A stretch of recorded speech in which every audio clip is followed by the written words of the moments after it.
I would hope that if I were ever missing in action, that my loved ones would have the same closure that these families are afforded. It may be more than a half a century since the ending of World War II, but some families here in northeast Wisconsin are still waiting for closure, waiting to find out what happened to their loved ones. Thousands of servicemen and women remain missing in action from past conflicts, but there's still hope to find them thanks to the Department of Defense. Fox 11's Beth Jones explains. It's estimated more than 88,000 service members are still missing in action from conflicts as far back as World War II. Vernon Luke was a Green Bay West High School graduate. He was killed on board the USS Oklahoma at Pearl Harbor in 1941. His final resting place remained a mystery for decades. The only recollection I have of him is when I was about 5 or 6 years old in the middle of the 30s when he visited Green Bay, but I never saw him again.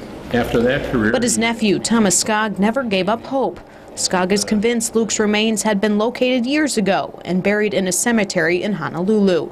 But DNA evidence is still needed to officially identify him and bring him home. Right now he's one of the what is called the 27 unknowns that were on the Oklahoma on that date in December.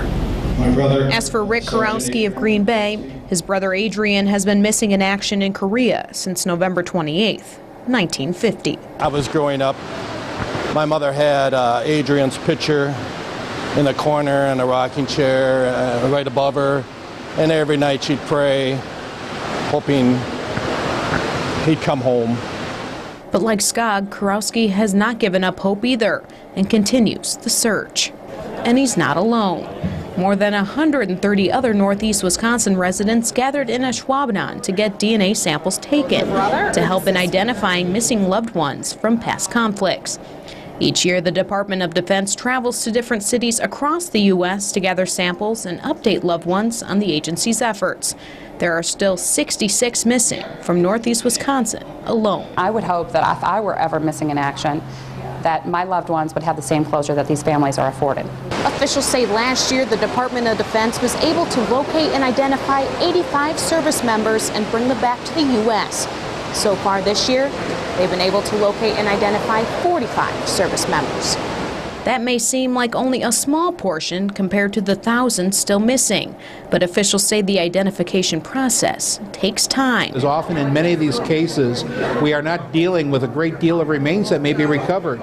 And for those still looking, that effort to find their loved ones and bring them home gives them comfort and puts them one step closer to finding closure.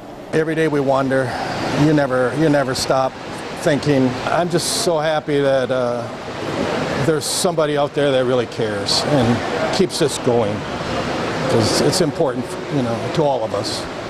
Officials hope to identify at least 100 service members by the end of the year. In Ashwaubenon, Beth Jones, Fox 11 News.